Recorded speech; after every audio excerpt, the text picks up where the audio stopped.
Hi friends, எல்லாருக்கும் வணக்கம் and welcome back to Subhiyum Naanum. இன்னைக்கு நம்மளோட சேனல்ல ஒரு fish வச்சு நம்ம டிஃபரண்டான ரெசிபியை பண்ண போறோம். வீடியோக்குள்ள போறதுக்கு முன்னாடி நம்ம சேனலை இன்னும் subscribe பண்ணல அப்படினா subscribe பண்ணிக்கோங்க. வாங்க வீடியோக்குள்ள போலாம். நம்மளோட சேனல்ல இன்னைக்கு ஃபிஷ் பொடிமாஸ் அப்படி இல்லைனா ஃபிஷ் புட்டு எப்படி பண்ணுறதுன்னு பார்ப்போம். நம்ம டிஃப்ரெண்ட்டாக எல்லா வெரைட்டியும் செஞ்சு பார்த்துருப்போம். ஆனால் இந்த வெரைட்டியை நம்ம நிறைய பேர் செஞ்சு பார்த்துருக்க மாட்டோம். நீங்கள் மீன் வச்சு இந்த மாதிரி நீங்கள் செஞ்சு பார்த்தீங்க அப்படின்னா இது எல்லா வெரைட்டி ரைஸ்க்கும் நல்ல சைட் டிஷ்ஷாக இருக்கும். அப்புறம் ரசம் சாதத்துக்கு ரொம்ப சூப்பராக இருக்கும். வாங்க எப்படி பண்ணுறதுன்னு பார்ப்போம்.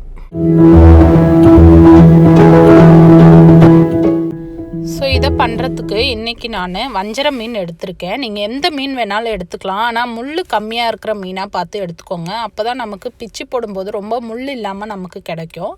ஸோ இந்த மீனில் நான் ஒரு பேனில் வச்சுட்டு கொஞ்சமாக மஞ்சள் தூள், அதுக்கப்புறம் தேவையான அளவு உப்பு ஆட் பண்ணிக்கிறேன். உப்பு ஆட் பண்ணிவிட்டு இந்த மீன் வந்து முழுகிற அளவுக்கு நம்ம தண்ணி ஆட் பண்ணிக்கலாம். தண்ணி ஆட் பண்ணிவிட்டு இதை லைட்டாக வேக வச்சு எடுத்துருவோம். ஒரு 50% வெந்தால் போதும். நான் உங்களுக்கு காமிக்கிறேன். அவ்வளோதான். இது ரெண்டு சைடுலேயும் நம்ம இந்த மஞ்சளும் உப்பும் படுற மாதிரி வச்சுட்டு அதுக்கப்புறம் இதில் கொஞ்சமாக தண்ணி ஆட் பண்ணிக்கலாம். தண்ணி ஆட் பண்ணிவிட்டு நம்ம இதை க்ளோஸ் பண்ணி வச்சுட்டு வேக வச்சிடலாம்.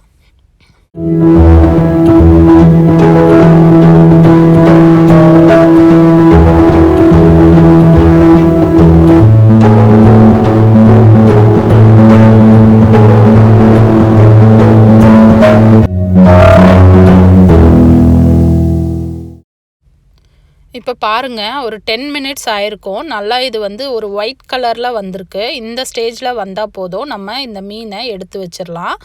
பாருங்கள், நல்லா வெந்துருச்சு. ஸோ இப்போது ஸ்டவ் ஆஃப் பண்ணிவிட்டு நம்ம இது அப்படியே ஆற வச்சுருவோம். பாருங்கள், ஒயிட் கலரில் நல்லா வெந்து இருக்குது. நம்ம ஃபஸ்ட்டு போடும்போது ஃப்ரெஷ்ஷாக இருந்தது. இப்போ வெந்ததுக்கப்புறம் நமக்கு நல்லா ஒயிட் கலரில் தெரியும். இந்த ஸ்டேஜில் நம்ம ஸ்டவ் ஆஃப் பண்ணி ஆற வச்சிடலாம். ஆறுனதுக்கப்புறம் இதை குட்டி குட்டி பீஸாக நம்ம எடுத்துடலாம். முள் எதுவுமே இல்லாமல் எல்லா முள்ளையும் ரிமூவ் பண்ணிவிட்டு குட்டி குட்டி பீஸாக இந்த மாதிரி எல்லா மீனையும் நீங்கள் கட் பண்ணி வச்சுக்கோங்க.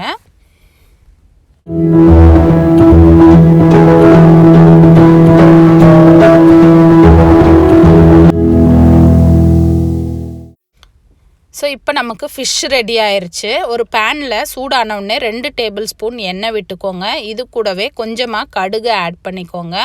கடுகு பொரிஞ்ச உடனே இதில் 2 பெரிய வெங்காயம் நான் இன்றைக்கி ரொம்ப சின்ன சின்னதாக கட் பண்ணி வச்சுருக்கேன். அதை இது கூட ஆட் பண்ணிடுறேன். வெங்காயம் சின்ன சின்னதாக கட் பண்ணால் தான் நமக்கு சீக்கிரமாக வதங்கும். ஸோ அதனால் ரொம்ப குட்டி குட்டியாக கட் பண்ணிக்கோங்க. அதுக்கப்புறம் இது கூட நான் இன்றைக்கி ஒரு பெரிய துண்டு இஞ்சி, அதுக்கப்புறம் ஒரு 4 பல்லு பூண்டு நான் இடித்து வச்சுருக்கேன். ஸோ இந்த மாதிரி தொக்கு அந்த மாதிரி பொடி மாஸ் இந்த மாதிரி பண்ணும்போது இடித்து போடுறது ரொம்ப நல்ல டேஸ்ட்டு கொடுக்கும்.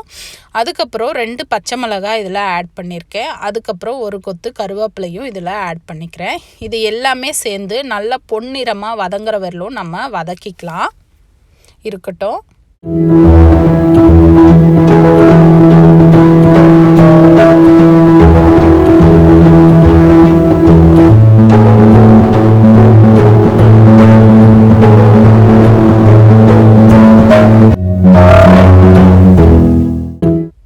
இப்போ கொஞ்சம் இது வதங்கிருச்சு. இது கூட நம்ம தேவையான அளவு உப்பு ஆட் பண்ணிக்கலாம். நம்ம ஃபிஷ்ஷில் ஏற்கனவே உப்பு ஆட் பண்ணியிருக்கிறதுனால நீங்கள் உப்பு தேவையான அளவு ஆட் பண்ணிக்கோங்க.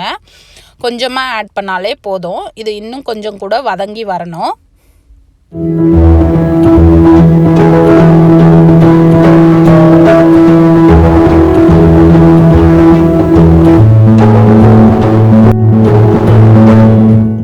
இப்போ பார்த்தீங்கன்னா உங்களுக்கு தெரியும், கொஞ்சம் கோல்டன் ப்ரௌனில் வர ஆரம்பிச்சிருச்சு. இப்போ நம்ம மசாலா எல்லாம் சேர்த்துடலாம். இதில் 1/2 ஸ்பூன் மஞ்சள் தூள் நான் சேர்த்துருக்கேன். அதுக்கப்புறம் 1 ஸ்பூன் மல்லித்தூள் சேர்த்துக்கலாம். அதுக்கப்புறம் 1/2 ஸ்பூன் மிளகாய்த்தூள் நான் சேர்த்துருக்கேன். உங்களுக்கு காரம் கொஞ்சம் அதிகமாக வேணும் அப்படின்னா 2 ஸ்பூன் மிளகாய்த்தூள் சேர்த்துக்கோங்க. காரத்துக்கு ஏற்ற மாதிரி மிளகாய்த்தூள் நீங்கள் ஆட் பண்ணிக்கோங்க. இதை எல்லாமே சேர்த்து நல்லா ஃப்ரை பண்ணிக்கோங்க. ஸோ இப்போ இது நல்லா மிக்ஸ் ஆயிடுச்சு. இதில் நம்ம சின்ன சின்னதாக பிச்சு வச்சுருக்கிற மீனை ஆட் பண்ணிடலாம். அதுக்கு அடுத்தது இதை நல்லா மிக்ஸ் பண்ணி விட்டுக்கோங்க. மசாலா எல்லாமே இதில் மிக்ஸ் ஆகிற மாதிரி நல்லா ஃப்ரை பண்ணி விட்டுருங்க.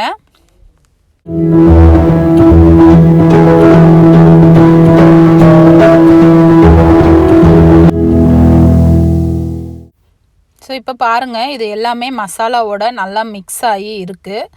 இதை வந்து நம்ம மீன் சாஃப்டாக வேணும் அப்படின்னா கொஞ்ச நேரத்துலேயே நம்ம ஸ்டவ்வை ஆஃப் பண்ணிடலாம். எங்களுக்கு வந்து கொஞ்சம் நல்லா ஃப்ரை ஆனால் தான் ரொம்ப பிடிக்கும். அதனால் நான் இதை கொஞ்சம் கூட நல்லா ஃப்ரை பண்ணி எடுத்துக்கிறேன். எப்பவுமே கொஞ்சம் கிறிஸ்பியாக இருந்தால் கொஞ்சம் நல்லாயிருக்கும் இந்த பொடி மாஸ், அதனால தான்.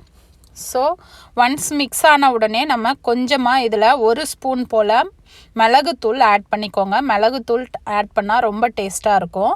அதுக்கு அடுத்தது கொஞ்சமாக லெமன் இதில் ஆட் பண்ணிக்கணும். ஒரு ஃபியூ ட்ராப்ஸ் லெமன் ஆட் பண்ணால் போதும். ஏன்னா இது ரொம்ப ஆட் பண்ணோம் அப்படின்னா புளிப்பு டேஸ்ட்டு வந்துடும், அப்புறம் நல்லா இருக்காது.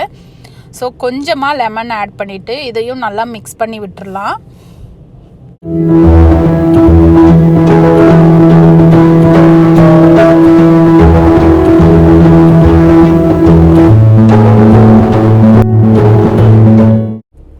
கடைசியாக இதில் கொஞ்சம் மல்லி இலை ஆட் பண்ணிக்கோங்க. மல்லி இலை ஆட் பண்ணிவிட்டு இது எல்லாத்தையுமே நல்லா மிக்ஸ் பண்ணி விட்டுட்டு உங்களுக்கு எந்த அளவுக்கு ஃப்ரை ஆகணுமோ அது வரலும் ஃப்ரை ஆகிட்டதுக்கப்புறம் நம்ம ஸ்டவ்வை ஆஃப் பண்ணிவிட்டு இதை வேறு பவுலில் மாற்றிக்கலாம்.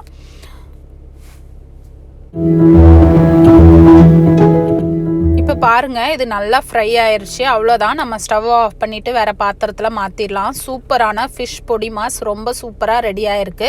இது எல்லா வகையான வெரைட்டி ரைஸஸ்க்கும் நம்ம யூஸ் பண்ணலாம். நல்ல அட்டகாசமாக இருக்கும் சைட் டிஷ். அதுக்கப்புறம் ரசம் சாதத்துக்கு ரொம்பவே நல்லா சூப்பராக இருக்கும். ஸோ இந்த ரெசிபியை நீங்களும் உங்கள் வீட்டில் ட்ரை பண்ணி பாருங்கள். பிடிச்சிருந்தா கமெண்ட் பாக்ஸில் கமெண்ட் பண்ணுங்கள். மறக்காமல் நம்ம சேனலை சப்ஸ்கிரைப் பண்ணிக்கோங்க. தேங்க்யூ.